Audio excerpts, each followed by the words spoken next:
करीब 100 दिन हो गए ने किसान दिल्ली की बरूहां ते बैठे ने, दिल्ली की गिच्ची नप्पी बैठे ने। और इस दरम्यान कई मंगां जड़ियां किसानां वल्लों कीतियां जा रही हैं। पहली मंग है 3 खेती कानून रद्द किए जाण। इस तो इलावा होर भी मंगां ने, लेकिन किसान अंदोलन का केंद्र सरकार ते कोई असर नहीं देखने को मिल रहा। दूसरे पासे कई फिल्मी हस्तियां जड़ियां वो इस मामले दे विच कुद गईयां ने।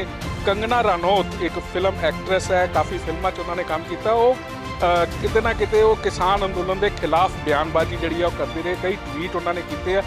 उन्होंने ट्वीट्स के आधार पर अमृतसर के एडवोकेट परमिंदर सिंह सेठी ने आम आदमी पार्टी के वरिष्ठ लीडर जीवनजोत कौर के बिहाफ से एक मानहानि का जोड़ा नोटिस इतों कटवाया। वो की है मामला, किस तरह उन्होंने केस को परस्यू किया और क्या कुछ उन्होंने मंगा, इस बारे गल करते हैं। साडे नाल मौजूद ने जीवनजोत कौर।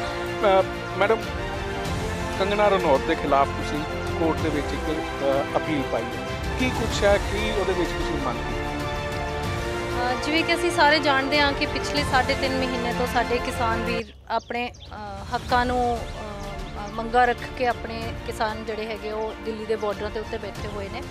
और इसे दे चलदियां कंगना रनौत ने 19 नवंबर 2020 नूं अपने ट्विटर अकाउंट तो एक ट्वीट किया सी, जिस विच उन्होंने बीबी मोहिंदर कौर दे बारे लिखिया कि इहो जिहियां दादियां जिहड़ियां ने वो 100 रुपए किराए ते मिलदियां ने, जिहड़ा कि मेरा मनना है कि सिर्फ और सिर्फ साडे किसानी अंदोलन नूं ढाह लाउण दी इंटेंशन दे नाल ये ट्वीट किया गया। और ये नाल साडे पंजाब दीयां मावां धीआं भैणां दी बेइज्जती की है। पंजाब दीयां या पूरे ऑल ओवर इंडिया दे विच? बिल्कुल सारियां लेडीज़ विच इनवॉल्व हो जांदियां ने, बट क्योंकि वो बीबी महिंदर कौर पंजाब तो बिलोंग करते हैं तो मेरा ये कहना है कि पंजाब दीयां मावां धीआं दी इंसल्ट हुई है। बट अदरवाइज तो किसी लेडी की तुसीं अगर इंसल्ट करते हो तो वो रीजन स्पैसीफिक तो हो नहीं जाता, स्टेट स्पैसीफिक नहीं होंदा। That's for everyone. पर कंगना रनौत खुद एक लेडी है, क्यों उन्हें इस तरह का ट्वीट किया? वो पिछे वो मंशा की है, की समझते हो? बहुत क्लीयर है कि बीजेपी की शह के उत्ते किया गया है। पर लगता नहीं है कि होर भी एक्टर्स जिहड़े ने उन्होंने भी की होएगी ट्वीट्स, उन्होंने क्यों नहीं तुसीं मानहानि दा नोटिस भेज रहे? उन्होंने क्यों नहीं इस तरह कोर्ट दे विच अपील जिहड़ी आ ओह कीती तुसीं? नहीं, मेरे ख्याल दे विच ऑलमोस्ट सारिਆਂ ਨੂੰ कवर किया गया हैगा। और मैं क्योंकि कंगना रनौत दे ये सब तो पहला कॉमेंट सीगा उन्हां दा, उस तो बाद वो हटे तो फिर भी नहीं है। कदे खालिस्तानी कह दिता, कदे टैररिस्ट कह दिता। पर क्योंकि 26 नवंबर तो साडे किसान वीर जिहड़े हैगे ने वो उत्थे बैठे सीगे बॉर्डर के उत्ते जाके, और 29 नवंबर नूं कंगना ने ट्वीट किया सीगा। सो असीं उहदा सीरीयस नोट लिया सीगा उदों तो ही, और असीं 4/1 नूं फिर केस फाइल किया सीगा। इस केस के जिहड़ा कोर्ट के अपीयर हुए ने एडवोकेट परमिंदर सेठी साहब, की कुछ तुसीं अपील जिहड़ी है कोर्ट की और कोर्ट की जिहड़ी प्रोसीडिंग सब की कुछ है? देखो, क्योंकि उन्होंने लैंग्वेज है ना, कंगना जी की लैंग्वेज बड़ी डेफिनेटली सी। किसान पीसफुली प्रोटेस्ट कर रहे थे और फंडामेंटल राइट है उन्होंने, right to protest, right to assembly, right to association जी है वो उन्होंने लीगल वे नाल डेमोक्रेसी के शांतमय तरीके अपना प्रोटेस्ट कर रहे थे। 3 महीने पहले अपनी स्टेट्स करते रहे, पंजाब वाले इतने पंजाब से, हरियाणे वाले हरियाणे च। मगर जो दिल्ली बॉर्डर से हो गए वो बाद तो फिर यूपी, बिहार, मध्य प्रदेश, शायद सारे हिंदुस्तान के किसान उन्होंने जुड़ गए हैं। इसलिए पंजाब का मसला तो रहा नहीं है। मगर उन्होंने ठेस पहुँचाने वास्ते जिस तरीके मोदी जी की शायद मैं तो कहूँगा, क्योंकि बीजेपी की शायद उन्हें स्टेटमेंट दी, वो अपने तौर पर इन्नी वड्डी स्टेटमेंट नहीं दे सकती सी। बार स्टेटमेंट दी। जो असी लीगल नोटिस सर्व किया, साडी मंशा केस फाइल करने की नहीं सी। असीं तो कहा सीगा कि जिहड़ी तुसीं लैंग्वेज यूज़ की औरतों को 100 रुपए दियाँ पैसे दे के लियाई गई तो वो तुसीं अपॉलोजी फील करो। तो मगर उन्होंने वो बाद रैगूलरली तुसीं देखो, उन्होंने रैगूलरली उन्होंने जो ट्वीट कर रहे हैं वो मोदी जी के जवाब दे रहे, हर गल जवाब दे रहे। कभी वो खालिस्तानी, कभी आतंकवादी, कभी वो कह रहे फॉरन तो उन्होंने पैसा आ रहा, कभी बाहरी एजेंसियां का शो कर रहे, कभी एंटी सोशल एलीमेंट्स कह रहे हैं। ये जी चीज़ा कह रहे वही कह रहे जो मोदी जी बीजेपी हमेशा किसी को क्रिटिसाइज करने वास्ते करती है। तुसीं डेमोक्रेसी वे ना 6 महीने तो किसान बैठे, 70% आबादी साड़ी किसानी नाल जुड़ी है। और किसान जिहड़े हर कोई डायरैक्टली या इनडायरैक्टली किसान के नाल संबंधित है। तीनों बिल्स लियाते हैं, तीनों बिल तुसीं कॉरपोरेट सैक्टर को फायदा देने वास्ते।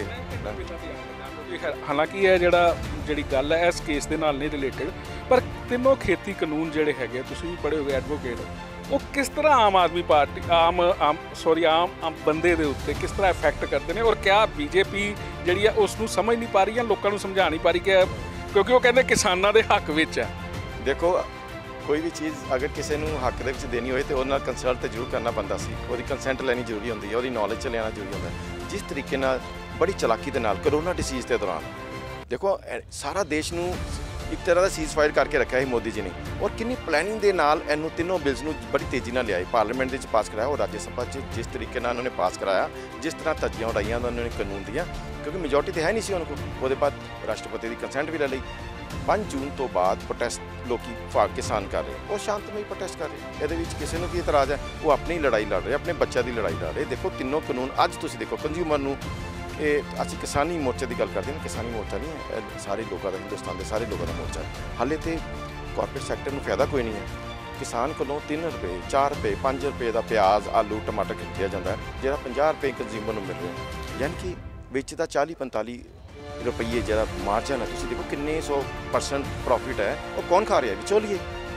हुण यह है कि किसानों तो पहले कुछ नहीं मिल रहा, वो मंडियों के आलू अपना सुट दिंदा है, और जो आलू वो 3 रुपए किलो खरीद दिंदा, 5 रुपए किलो खरीददा, वो तो कई बार उन्होंने इन्ने की कॉस्ट इन्होंने महंगी पई जाती, उन्होंने तो कुछ नहीं बच रहा। हुण जिस तरह देखो इतराज़ इस गल का कि बिल लिया गया करोना डिसीज़ के दौरान, इस तो पहले ही उन्होंने स्टोर्स बड़े बड़े खरीद लिए सरकारों को। पंजाब सरकार ने तो स्टाम्प पेपर भी नहीं लगाया, उनको स्टाम्प ड्यूटी भी नहीं लगाई। देखो इस तरह असीं किस तरह मान लीए कि यह कनाइवेंस नहीं की, सारी सरकारों ने कनाइवेंस करके किसानों को खत्म करने से। देखो प्राइवेट मंडियां अज पंजाब के हरियाणा किसान सब तो ज़्यादा प्रॉस्परस ने हिंदुस्तान के, उसका रीजन की है कि साढ़े इतने मंडियां बड़े सही तरीके काम कर रही। नहीं तो बिहार का वो क्यों बेचते झोना अपना 800-900 तो बेचते हैं। साढ़े देखो MLA पिछले देखा, साढ़े MLA उतों 800 रुपये का झोना खरीद के इतने लिया के मंडिया सरकारी मंडिया 1600-1700 रुपये का बेच रहे थे।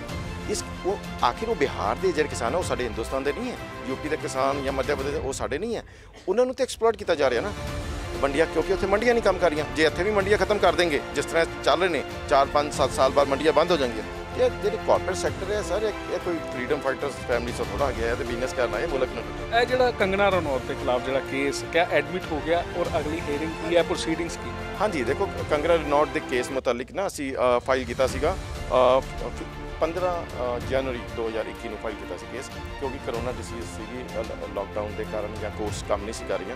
अज भी अज की तरीक भी कोर्ट्स तुसीं देखा कि पूरा काम नहीं चल रहा। साडा एविडेंस का केस सीगा, हुण उन्होंने 19 मई जी next date of hearing complainant की एविडेंस वास्ते फिक्स की है। अगली तरीक असीं गवाहियां करावांगे, उसके बाद फिर असीं बहस करांगे तो कोर्ट डिसाइड करेगी कि दोषी उन्होंने मनना है, उन्होंने समन करना कि नहीं करना। फिलहाल अजे सम्मन नहीं होया? नहीं हाले समन नहीं होया, हाले प्रिलिमिनरी एविडेंस का केस है। वो पहले इस कंप्लेनेंट की एविडेंस होगी, उसके बाद कोर्ट कंसीडर करेगा कि उन्होंने समन करना है कि किस धारा से समन करना। ਤਾਂ ਇਹ ਸਨ ਸਾਡੇ ਨਾਲ ਆਮ ਆਦਮੀ ਪਾਰਟੀ ਦੀ ਸੀਨੀਅਰ ਲੀਡਰ ਜੀਵਨਜੋਤ ਔਰ ਐਡਵੋਕੇਟ ਪਰਮਿੰਦਰ ਸਿੰਘ ਸੇਠੀ, ਜਿਨ੍ਹਾਂ ਨੇ ਸਾਫ਼ ਤੌਰ ਤੇ ਦੱਸਿਆ ਕਿ ਕੰਗਨਾ ਰਣੌਤ ਵੱਲੋਂ ਜਿਹੜੇ ਟਵੀਟ ਕੀਤੇ ਗਏ ਨੇ, ਉਹਨਾਂ ਟਵੀਟਾਂ ਤੇ ਇਤਰਾਜ਼ ਜਤਾਉਂਦੇ ਹੋਇਆ ਅੰਮ੍ਰਿਤਸਰ ਦੀ ਕੋਰਟ ਦੇ ਵਿੱਚ ਇੱਕ अपील फाइल की गई है, जिसकी हेयरिंग अज हुई है, और 19 मई को एविडेंस जोड़े आ वो वास्ते हेयरिंग जी है तरीक कोर्ट वालों दी गई, और उस तो बाद ही तय होएगा कि कंगना रनौत को नोटिस भेजा जाता है, समनिंग भेजी जाती है या नहीं। कैमरामैन विजय के नाल राजन गोसाई, पंजाब वायर न्यूज़, अमृतसर। खबरां नाल जुड़े रहो दिन रात सिर्फ पंजाब वायर न्यूज़ दे नाल।